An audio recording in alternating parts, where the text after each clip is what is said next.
Hello everyone, welcome to our YouTube channel बैनन Academy. हमने पिछले दो वीडियोस में गूगल क्लासरूम के बारे में समझा था। सो to give you a brief description about what we studied in last two videos. So in the first video I discussed about how to make Google Classroom groups, how to add participants, how to what are the different interfaces in on Google Classroom, and कैसे हम जो है posts कर सकते हैं अपने students को, and the other things like Google Meet interaction if it is enabled in your G Suite, or else how you can share your Google Class code. Okay. Second video में हमने ये देखा था कि how you can create assignments and then allot it to the students on Google Classroom. आज की इस video में हम ये डिस्कस करेंगे जो असाइनमेंट्स आपने दिया है उसकी ग्रेडिंग कैसे की जाए। Okay, so let's start. आप देख सकते हैं ये मेरा होम पेज है, ये मैंने लॉगिन किया हुआ है अपने गूगल क्लासरूम में। How to log in and all आप उसको अगर समझना है उसके लिए मेरा पहला वीडियो देख सकते हैं। सो हम स्टार्ट करते हैं। आप देख सकते हैं मेरा एक कोर्स है जिसका नाम है मल्टी एजेंट सिस्टम्स, जो सीएसई डिपार्टमेंट के लिए। There are 114 students. So here you are getting some notifications, so that this notification is with regard to the assignment one that I have already allotted last week, और उसका due जो है वो कल दोपहर में 12 बजे का है, तो वो आपको दिखा रहा है। अगर आपको अपने असाइनमेंट्स पे जाना है तो दो तरीके हैं। एक तो आप यहाँ पे क्लिक कर दीजिए। जब आप क्लिक करते हैं तो इस पेज पे आ जाएंगे जहाँ पे आपको असाइनमेंट्स, कितने बच्चों ने असाइनमेंट सबमिट किया है एंड कितने बच्चों ने नहीं किया है, टोटल बच्चे कौन कौन से हैं, उनके डिफरेंट जो रिलेटेड इंटरफेसेस आपको जो है यहाँ पे मिल जाएगा। दूसरा तरीका क्या है मैं आपको बता देता हूँ। उसके लिए आप अपने मल्टी एजेंट सिस्टम्स या जो भी आपका जो ग्रुप है फॉर दैट पर्टिकुलर कोर्स, आप उसमें जाएंगे, क्लास वर्क में जाएंगे। आप देख सकते हैं कि जब आप क्लास वर्क में जाते हैं, सो ऑन क्लास वर्क आपका जो असाइनमेंट है वो यहाँ पे आपको डिस्प्ले हो रहा है। ओके, सो यहाँ पे जो असाइनमेंट है उसका problem statement is getting displayed. यहाँ पे आप देख सकते हैं यहाँ लिखा हुआ है 11 टर्न इन। इट मीन्स कि जो टोटल नंबर ऑफ स्टूडेंट्स हैं उसमें 11 लोगों ने अभी तक असाइनमेंट सबमिट कर दिया है। 103 असाइनमेंट्स आर स्टिल पेंडिंग, जो मैं एक्सपेक्ट कर रहा हूँ कि अभी कल जो मेरा ड्यू डेट है तब तक मिल जाएगा। तो मैं आपको ग्रेडिंग जो है 11 असाइनमेंट्स के लिए, जो असाइनमेंट सबमिट किए हैं उनकी ग्रेडिंग कैसे करनी है वो अभी हम डिस्कस करने वाले हैं। तो उसके लिए आप क्या करेंगे, यहाँ व्यू असाइनमेंट पे क्लिक करेंगे। जैसे ही आप व्यू असाइनमेंट पे क्लिक करते हैं ये जो इंटरफेस मिलता है ये पहले भी आपको मिला था जब आप डायरेक्टली असाइनमेंट पे क्लिक करके इस पर्टिकुलर पेज पे आए थे। ओके, सो इस इंटरफेस को हम समझ लेते हैं। इसके लेफ्ट साइड में आप देख सकते हैं total number of students. Okay, and उनके सामने में कुछ डिटेल्स दी हुई हैं, जैसे कि आप देख सकते हैं कुछ स्टूडेंट्स हैं जिनके मार्क्स आउट ऑफ 3, जो कि हमने अपने असाइनमेंट के मार्क्स डिक्लेयर किया था तो उस समय आउट ऑफ 3 दिया था। तो 3 out of 3 means the evaluation I have done for this particular student, है ना, and this student has secured 3 out of 3 marks. ठीक है, कुछ पेंडिंग दिख रहे हैं। ओके, सो दी स्टूडेंट्स के जो असाइनमेंट्स हैं हम अभी इवेल्युएट करने वाले हैं। ठीक है, इसके बाद इस तरफ जो आपका राइट साइड दिख रहा है यहाँ पे आपके वो सारे स्टूडेंट्स दिख रहे हैं। अब आप सेग्रीगेट कर सकते हैं कि किन्होंने सबमिट किया है किसने नहीं। तो उसके लिए आप क्या कर सकते हैं, जिसने असाइनमेंट सबमिट नहीं किया है तो असाइंड का जो 103 आपको लेवल दिख रहा है उस पर आप क्लिक करेंगे तो ये सारे स्टूडेंट्स का अभी असाइनमेंट्स पेंडिंग है। एंड टर्न इन जो बोलता है वो उसके लिए कहा जाता है जो असाइनमेंट्स सबमिट कर चुके हैं। Okay, so these are the students whose assignments are already submitted. ठीक है, तो अब हम देखेंगे कि कैसे आप ग्रेडिंग करते हैं। उसके लिए आप क्या कीजिए, लेट अस सपोज मैं एक स्टूडेंट के असाइनमेंट पे क्लिक करता हूँ। So as soon as you click on that particular assignment a new tab will open. अब हम इस पेज पे पहुंचे हैं जहां पे मैंने पहले ही उनको बता दिया था कि that you have to submit your calculations by scanning your PDF and then uploading it on the Google Classroom as part of submission. Okay, so आप यहाँ देख सकते हैं वो PDF मुझे अवेलेबल है। That student has done certain calculations and then scanned it and uploaded it. Okay, one thing. Second thing, again इसका interface हमें जानना बहुत जरूरी है। तो अगर इस पर्टिकुलर पीडीएफ के इंटरफेस को समझे तो यहाँ आप देख सकते हैं इस पीडीएफ फाइल की का नेम लिखा हुआ है .pdf, and you can open this particular assignment using Google Docs. Okay, then you have, if you want to add certain comments while checking the assignment or evaluating the assignment. So आप इसको क्या कर सकते हैं, यहाँ click करके उसको कर सकते हैं। मैं आपको बताने वाला हूँ कैसे करते हैं। आप प्रिंट लेना चाहते हैं तो भी आप प्रिंट ले सकते हैं, आप डाउनलोड करना चाहते हैं तो भी आप डाउनलोड कर सकते हैं रिस्पेक्टिव प्लेसेस पे जाके। ओके, मोर एक्शंस जो आप यहाँ पे देख रहे हैं उसमें आप डिटेल्स पे अगर क्लिक करते हैं तो आप देखिए वो असाइनमेंट के बारे में दिया हुआ है। Whatever the general info is there, like it is a PDF kind of file, its size is given, okay, who has submitted, okay, what are the submission options, like you can the access rates I'm talking about, you can view that particular assignment or can edit something like that. Okay, so these are the details. In addition to that, if you want, if you have added certain comments on the while evaluating that particular assignment, so what you can do is you just click manage comment settings, and आप यहाँ देख सकते हैं आपके पास तीन options available हैं। जब आप कमेंट्स कमेंट्स करके और असाइनमेंट को वापस रिटर्न करते हैं उस स्टूडेंट को, तो आपको ये तीन ऑप्शंस में से जो भी आपको सुटेबल लगता है आप कर सकते हैं। पहला ऑप्शन है जब आप ऑल कमेंट्स को as it is you want to send the notification. Second option is only you want to mention and replies to my comments, means you are mentioning the comments and you are replying to those. You want some replies to those comments, okay, and you want to do nothing related to that component. In that case, you want those students to do nothing about those components. So accordingly, so मैंने तो by default set करके रखा है कि सारे comments will be sent as notifications to them. Okay. Second thing is हमारा ये जो राइट साइड में आपको दिख रहा है, सो बाय डिफॉल्ट आप ग्रेडिंग टैब पे हैं।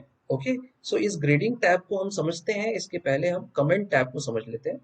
तो आपके पास एक कमेंट बैंक होता है। अब कई बार होता है कि a lot of times you are checking the copies and you are writing the same comments like nice work, keep it up, correct explanation। तो मैंने इसको जो है अपने कमेंट बैंक में सेट करके रखा है, ओके, ऐड करके रखा है।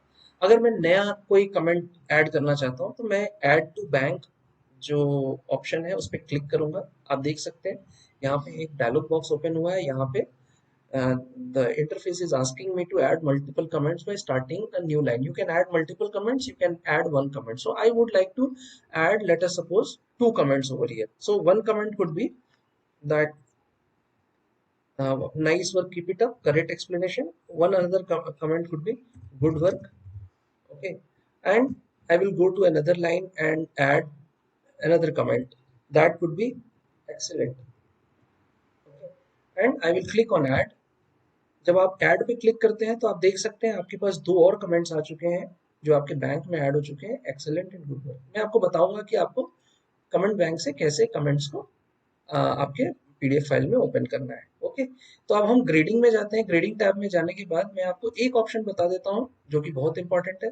हो सकता है कि कई बार हमें यहाँ देखने में बड़ा मुश्किल हो, है ना, it becomes very difficult, correct. So मैं क्या करूंगा, यहाँ पे जाके जब मैं इस पे क्लिक करता हूँ इस ऑप्शन पे, तो मेरा that particular assignment will open in a new tab, और यहाँ पे आप बहुत properly with all the options like आप your zooming and all those things you can see। okay, तो आप इसको और बड़े कैपेसिटी में एक नए टैब में देख सकते हैं if you will click on this particular option। okay, currently मैं यहीं पे इसको देखना चाहता हूँ and evaluate करना चाहता हूँ।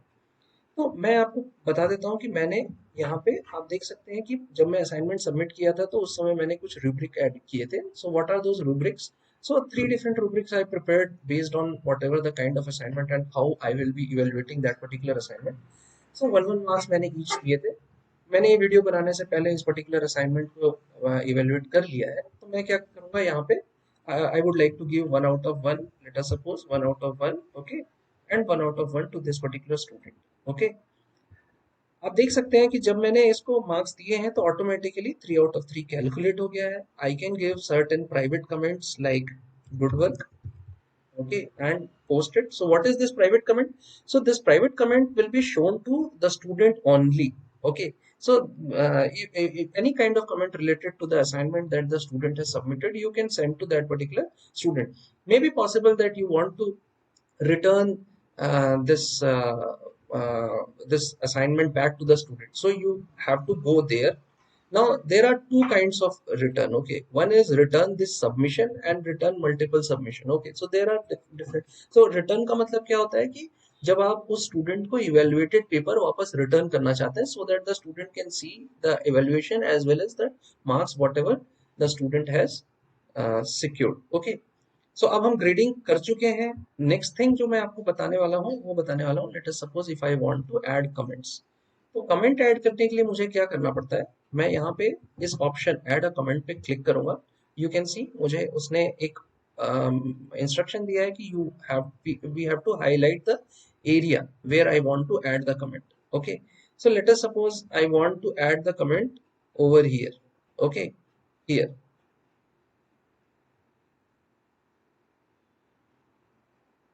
so I will,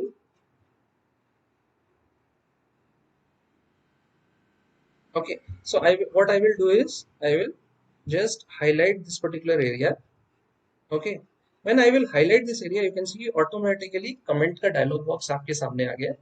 So there are two ways, either you can write your own comment, okay, or you can add the comment from the your comment bank। okay, so मैं पहले आपको first option बताता हूँ। मैं यहाँ पे my own comment I can add, so I can add the comment like nice work and explanation। Okay, and then I click on comment. Okay, तो जैसे ही मैं कमेंट पे क्लिक करता हूँ, आप देख सकते हैं कि जब इस एरिया में मेरा स्टूडेंट आएगा तो वहां पे वो इस पर्टिकुलर कमेंट को देख सकता है। ओके, सेकेंड थिंग इज कि मुझे अगर कोई कमेंट ऐसा बनाना है जो मुझे ऐड करना है कमेंट बैंक से, तो उसके लिए मैं क्या करूंगा, उस पर्टिकुलर पेज पे जाऊंगा जहां मुझे वो कमेंट चाहिए। So let us suppose if I want to add a comment at the last, so I will just highlight over here and I will add the comment from my comment bank। अब comment अगर मुझे comment bank से add करना है तो उसके लिए मुझे क्या करना पड़ेगा, मुझे यहाँ पे एक हैश लिखना होगा। जैसे ही मैं हैश यहाँ पे लिखता हूँ, आप देख सकते हैं कि हैश लिखते साथ मेरे पास जितने कमेंट्स मेरे कमेंट बैंक में है वो सब यहाँ पे डिस्प्ले हो रहे हैं। तो मैं कोई भी कमेंट जो है यहाँ से मैं सेलेक्ट कर सकता हूँ। ओके, सो मैं इसको सेलेक्ट करता हूँ एंड देन मैं कमेंट पे क्लिक करता हूँ। Now you can see that comment will be shown to that student. Okay, इसके साथ ही हमने अभी इवेल्युएशन ओवर कर लिया है, हमारा काम खत्म हो चुका है। अब हम क्या करेंगे, इस पर्टिकुलर टैब को क्लोज कर सकते हैं। Okay, now it says that the changes are unsaved. Okay, now I am going to post this. Okay, it is posted। now this particular message will be shown to that student। now I will close it। once I close it, you can see that this student has got now the marks that I have allotted। okay, अब यहाँ पे draft stage में दिख रहा है ना, कुछ components के सामने लिखा हुआ है एक वर्ड कॉल्ड ड्राफ्ट। ये ड्राफ्ट इसलिए लिखा है कि अगर मुझे अभी currently these marks are not displayed to the students, अगर मुझे ये मार्क्स डिस्प्ले करने हैं तो उसके लिए मेरे पास दो ऑप्शन है। या तो मैं वन बाय वन क्लिक करके and I can press on return button। Second option is I can click at a time to all the students if all of them have uh, submitted, and then click on return button। okay, so let's see and return these marks to those students whom I have already evaluated। so these are the students whose copies are evaluated। okay, so I have selected them। now I want to return their paper to them, so I will click on return। you can see that a new pop-up has occurred in front of me। उसके marks दिख रहे हैं। if I want to write, I can write private comments। the evaluation is over, thank you for the submission। okay, and then click on return। जैसे ही मैं return पे click किया, okay, now you can see that those students are not shown on my left hand side। okay, why? because their copies are returned back to them। and आप देख सकते हैं कि यहाँ पे एक नया ऑप्शन आ गया जहाँ पे लिखा है कि 5 copies are already graded and 6 are still pending.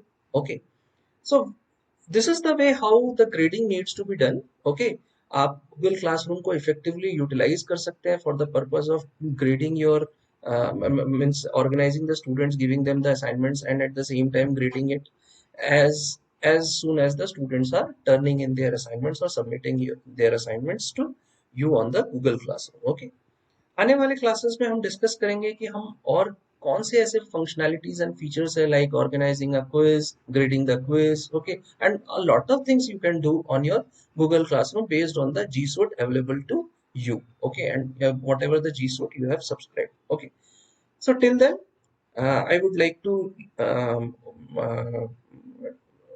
finish my video for today. अगले वीडियो के लिए वेट कीजिए। आपको अगर कुछ नया सीखना है तो आप क्या कर सकते हैं कि आप कमेंट में लिख सकते हैं, I will make videos for that also, okay. आप, thank you very much, have a nice day.